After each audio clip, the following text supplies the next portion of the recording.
Thanks for clicking on to the Monday edition of Hogan's European Outlook, the start of a new work week for many and most. And I've got another course online this evening, so I'm going to have a reasonably short video once again this evening. No video yesterday. I actually kind of made the decision not to do one because I kind of feel a wee bit sometimes that it's like kind of just a kind of repeat of previous videos. I was struggling to kind of get an appetite for doing a video yesterday afternoon because I kind of thought I don't really know what else I can say really in terms of what's going on within the stratosphere, aspects about the Manchurian oscillation, the overall pattern, and I'm always a little bit reluctant sometimes to do a video when I feel that the content becomes a little bit too repetitive. So in today's video, I want to look quite specifically at precipitation and the lack of precipitation that we've seen. It's been a very mild month, particularly so across the north of the UK. And in actual fact, this is my weather station in the back garden. This is the stats for the month so far, and we've had temperatures as high as 11.9 Celsius. See that minus 0.3 Celsius? That was recorded this morning, and that is actually the coldest temperature of the entire month so far. So bear in mind that we're on the 13th of February, nearly the middle portion of the month, and I suppose it is actually when you consider that the 28th is actually the final day of the month. So we're actually halfway through the month of February, and to get the first below 0 Celsius temperature, that is pretty remarkable, and it emphasizes how it's been so mild to date. So you can see here that we've had upwards of an inch of rainfall, and that is actually quite a lot of rain considering what we are seeing through the rest of the British Isles here. And another aspect that I want to actually show you is the pressure. The pressure has been no lower than 1003 millibars, which is amazing as well. So the pressure has always been above 1000 millibars 24/7 since the first of the month, and that is despite having received wind gusts in excess of 57 or 58 kilometers per hour, which is about kind of 40 mile per hour range. It had been quite gusty, especially on the northern side of that area of high pressure. But we've had an inch of rain, we've had wind gusts nearly at 60 kilometers per hour.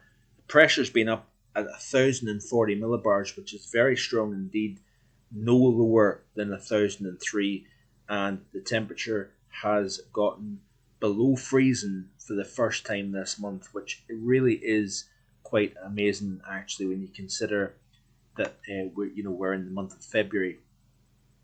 Has it been warmer than I thought so far? For the north it has. For the south it's actually been not that bad because we've had some fairly cold nights. Temperatures by day around average to slightly above average. By night time, temperatures -5 even within the Greater London area has been reasonable, keeping the average temperature close to the average. But I think we're going to start to see the average going above more now as we progress through the next several days because we've got milder air.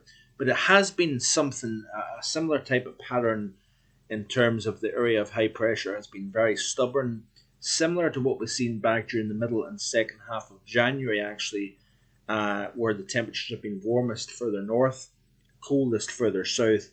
And we do have this chart here from Dan Harris at the Met Office, not very clear to see. It's near impossible to see actually, so I do apologise about that. But what we've got is we've got rainfall above average across the far north, really from about Inverness north and west. That is where we've seen wetter than average conditions actually, and it's solely because we've had systems riding the top of that high. The high pressure has been very, very persistent across England, Wales, southern and central Scotland, Northern Ireland as well. Rainfall deficits upwards of 15 to 20%, even in Northern Ireland. Even central Scotland, rainfall 20% or 10%. I think I'm really struggling to see this as well. I know it's impossible for you to see it. I do apologise about that. But very interesting, the persistency of that high, the strength of that high during the month of February so far has been really noteworthy, and it'll be interesting to see where this stands in terms of history for high pressure and the month of February.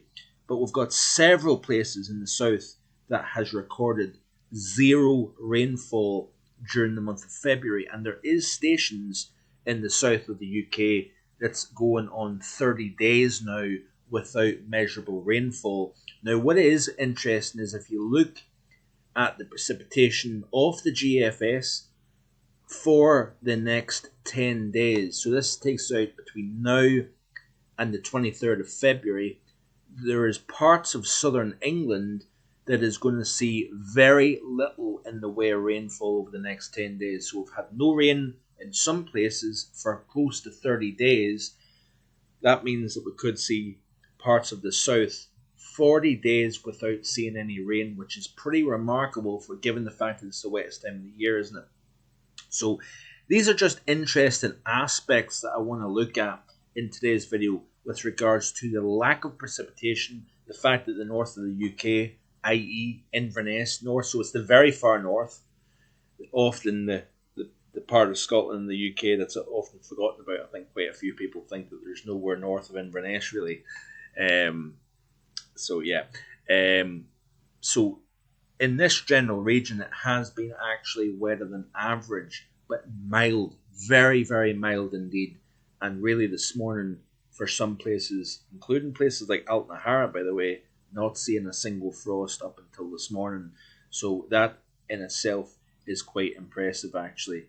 Temperature wise compared to normal for the month of February so far looks like this here. So we are now squeezing out the average. That white section here around the Cardiff area, parts of Devon, Somerset, all the way through the M5 corridor to London, white representing pretty close to average temperature. North of that, even along the south coast now, we're seeing above average temperatures, and it's really, a good part of France. Iberia is all below normal. The Mediterranean basin, Turkey, Greece, that is the core of the coldest air this month so far across Europe here. Very warm compared to normal across the north of the continent here. And looking at the CFSV2 in terms of precipitation anomaly, upcoming 7 days, firmly below average, despite the fact that we've got a frontal system moving in Thursday, Friday that's going to bring not only heavy rainfall but strong, possibly gale force winds coming back in again. You can see even here the following week, so this is the period 20th through 27th, below average rainfall, as you can see here. The following week after that, so this is the 27th of February through the 6th of March, below average. And even all the way to the first week into the second week of March, there is very little in the way of precipitation. So that is somewhat concerning as we go in through the spring months, of course, and then the concerns would be for the summer in 2023. My hunch is it depends on if it develops, but when it develops in terms of the El Nino, do we see a bit of a flip around taking place? Because we've seen that in 2012. Very, very dry conditions, very dry winter, 2010-11. I had forecasted a barbecue summer. The El Nino developed during the month of March into April in particular, and we went from one of the driest Marches to an incredibly wet summer. In fact, I believe it was the second wettest summer, out with 2007. So even these prolonged spells, the dry spells have to end sometime. And I think we're long overdue, not only a wet summer, but also a cool summer. So that is where I'm kind of leaning towards for the summer coming up. A long way off, very long way off indeed, folks. So, take that with a pinch of salt. I know you will. And I know you'll appreciate that I'm just sharing thoughts with you as opposed to putting out any kind of forecast. Look at this here. as we progress through the course of the week, we do have a developing system moving and approaching the northern half of the British Isles. A little bit uncertain in terms of how deep that system becomes. Looks as if the GFS doesn't really develop it into anything particularly significant. But what we will see is we'll see a squeeze in the isobars, increase in the wind, and a spell of heavy precipitation moving in. That frontal system will lose a lot of its moisture as it heads south into the area of high pressure. Then we've got another system that moves in late in the week. Now, this is actually the system, it's actually moving in across the UK late Thursday into Friday. And it's a little bit unknown. There's the system there. So there's actually a few features that move through west to east. I'm actually just looking at this for the first time, so I do apologise about that. This is the system here that's unknown in terms of how deep it gets, exact track, as in where it positions itself as it moves in, and how strong the winds will be associated with that.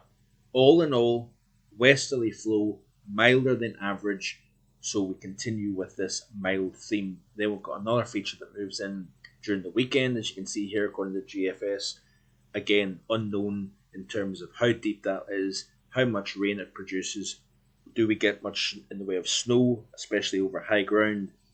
And also, once that feature pushes through, in comes more areas of high pressure, and that maintains itself all the way through the rest of the month, with features trying to move in from the west here. So there you go. The dry theme continues, and it will be interesting to see where this winds up in terms of historical perspective.